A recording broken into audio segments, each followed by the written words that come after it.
Some houses become abandoned because people leave. Others become abandoned because something refuses to let them stay. Tonight's story begins in a forgotten valley where no maps remain accurate for long. Locals avoid speaking about the old mansion on the hill. Delivery drivers refuse to stop nearby after sunset. Even birds seem to disappear before crossing its rusted iron gates. Yet every year, on exactly one night, a single light appears behind the third-floor window at precisely 3:33 a.m. No one has ever found the person who lights it, and no one who entered the house searching for that answer has ever returned with the same story. When investigative journalist Ethan Carter receives an anonymous letter containing only an old brass key and the words, "The door is waiting," he believes he's about to uncover another forgotten legend. Instead, he is about to become part of it. 32-year-old Ethan Carter had built his career exposing myths that turned out to be ordinary crimes. Haunted hotels, abandoned hospitals, cursed forests. Every mystery eventually revealed a human explanation. That certainty made him famous.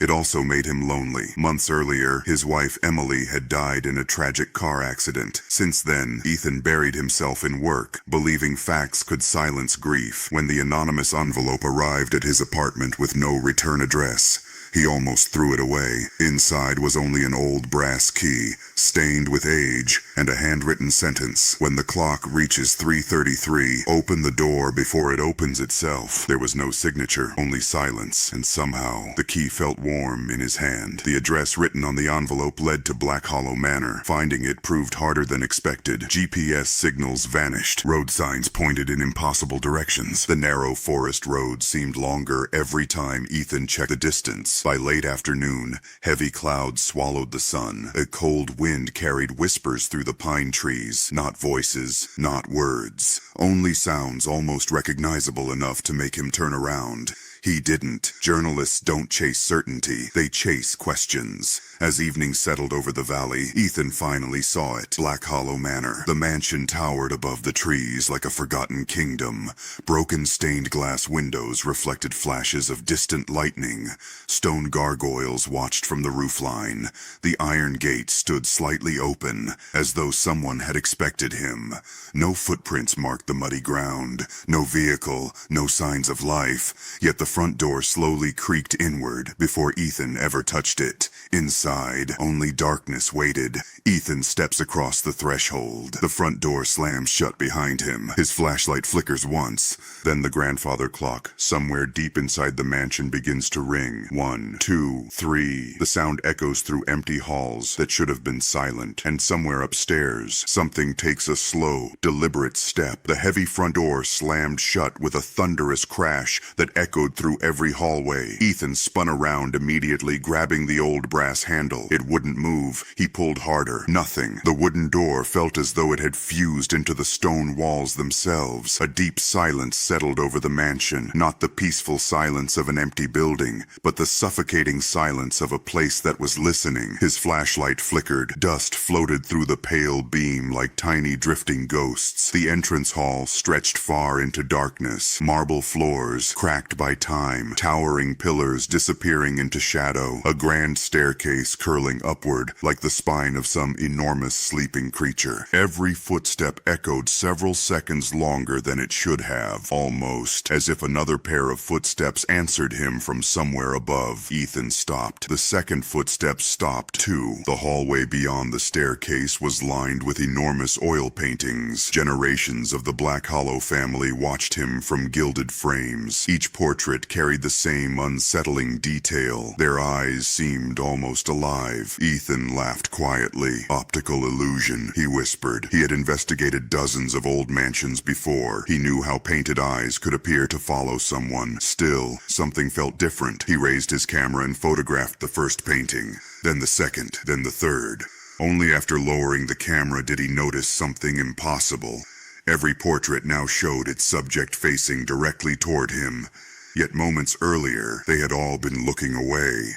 The air suddenly became colder, far colder than any abandoned building should have been. Ethan reviewed the images on his camera. The first photograph looked normal, the second normal, the third. His heartbeat slowed. Standing behind him, reflected in the polished glass covering one portrait, was a tall figure wearing a long black coat. Its face couldn't be seen, only its outline. Ethan instantly turned around. The hallway was empty. He checked the camera again. The figure remained. Another photograph. Gone. Another. Back again. The stranger never appeared with his own eyes, only through the camera lens. Something inside this house didn't belong in ordinary light. A faint metallic scraping echoed from somewhere downstairs.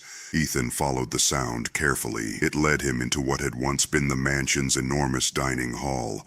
There, standing beside an ancient fireplace, was an elderly man holding an oil lantern. His clothes looked decades out of date. His silver beard reached almost to his chest. He did not appear surprised to see Ethan. Instead, he sighed. "You came because of the key." Ethan froze. "You know about it?" The old man nodded slowly. "I've known every person who carried that key." "Then you know why I'm here." "I do, and you should leave." Ethan frowned. "The front door won't open." "It never does," the caretaker answered quietly. "Until the house decides." The caretaker slowly walked toward one of the mansion's tall windows. Outside, night had completely swallowed the valley. "You still have time," he whispered. "Time for what?" The old man stared into the darkness beyond the glass. "When the grandfather clock reaches 3:33, every door inside this house chooses whether it wishes to remain a door." Ethan frowned. "What does that even mean?" The caretaker finally looked at him. His pale eyes reflected the lantern flame. "It means never answer anyone who calls your name after midnight." Ethan opened his mouth to ask another question. The lantern suddenly went out. Darkness filled the room. Silence. Then, very softly, from somewhere upstairs, "Ethan." It sounded exactly like his late wife, Emily. Ethan's breathing became shallow. It couldn't be Emily. She had been gone for almost a year. Yet the voice came again, gentle, familiar. "Ethan, I'm upstairs." He tightened his grip on the flashlight. The caretaker was nowhere to be seen. Only the darkness remained, and somewhere above, a bedroom door slowly creaked open on its own. Ethan stood frozen in the darkness. The voice had been perfect. Every word, every pause, every breath sounded exactly like Emily. His heart told him to run upstairs. His mind told him it was impossible. He slowly raised the flashlight toward the grand staircase. The beam cut through the darkness. Nothing. The house was silent again. Then, 3 soft knocks echoed somewhere above. Knock, knock, knock. The sound wasn't loud. It was patient, as though someone knew he would eventually answer. Ignoring every instinct screaming at him to leave, Ethan climbed the staircase one careful step at a time.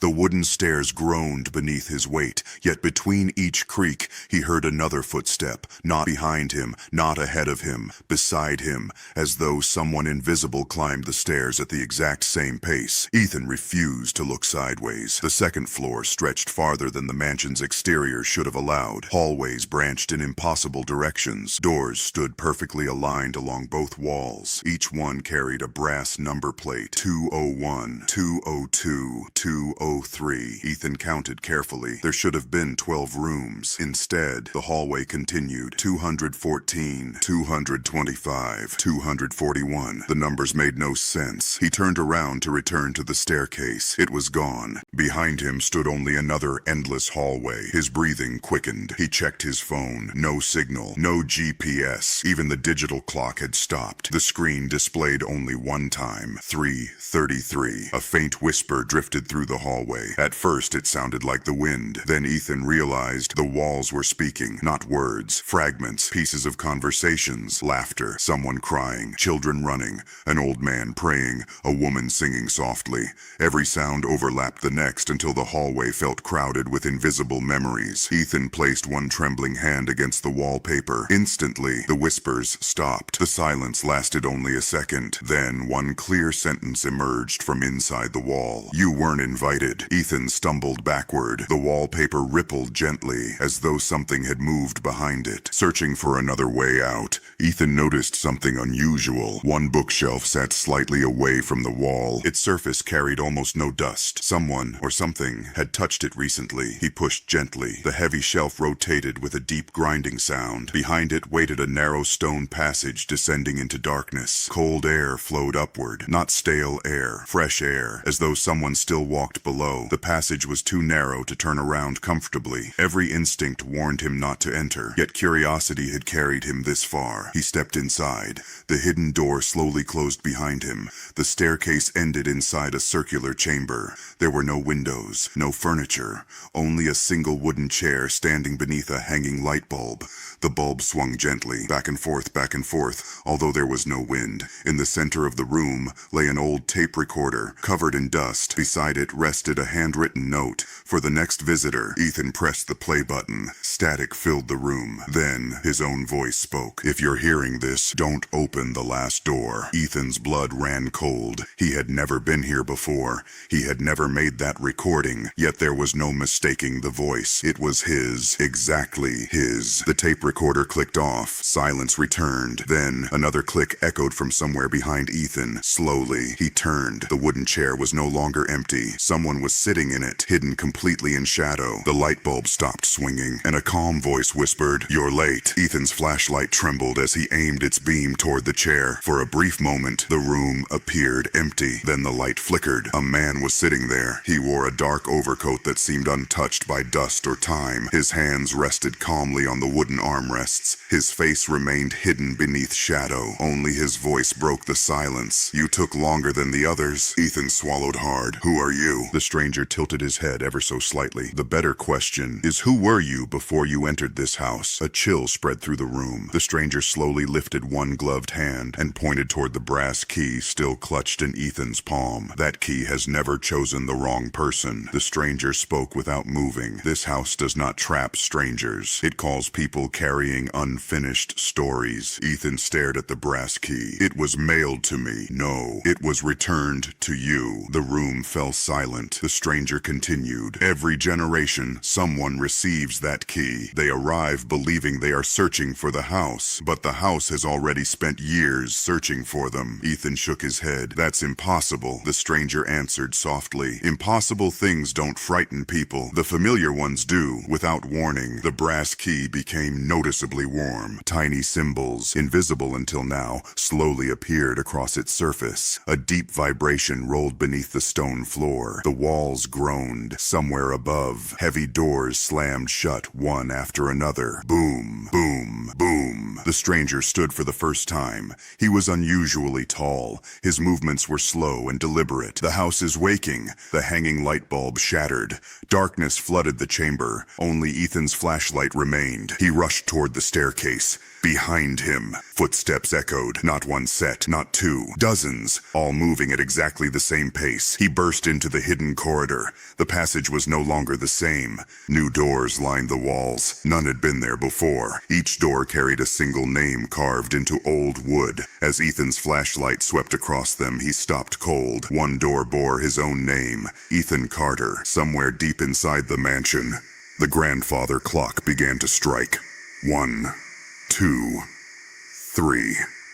The echoes rolled through every hallway. The air itself seemed to hold its breath. Then, the final chime rang. 3:33. Every door in the corridor slowly opened at once. No wind, no hands, only darkness beyond each doorway. From every room came different sounds. A child laughing, a woman crying, a radio playing old music, footsteps, whispers, someone quietly calling Ethan's name. He covered his ears. The voices only grew louder. One doorway at the very end of the corridor remained closed. Unlike all the others, it had no handle, only a keyhole. The brass key in Ethan's hand began to vibrate. The stranger's voice echoed from somewhere behind him. "You still have one choice. If you open that door, the house will finally remember who you are." The key slowly floated upward. Its tip aligned perfectly with the ancient lock. Ethan reached toward it. Before his fingers could touch the key, The entire mansion fell silent. Absolute silence. Then, from behind the sealed door, someone knocked. 3 slow knocks. Knock, knock, knock. And a calm, familiar voice whispered through the wood. "Welcome back, Ethan." The screen fades to black. A single sentence appears in silence. Some doors protect what is outside. Others protect what is inside. The sound of one final key turning in a lock echoes before everything goes completely dark.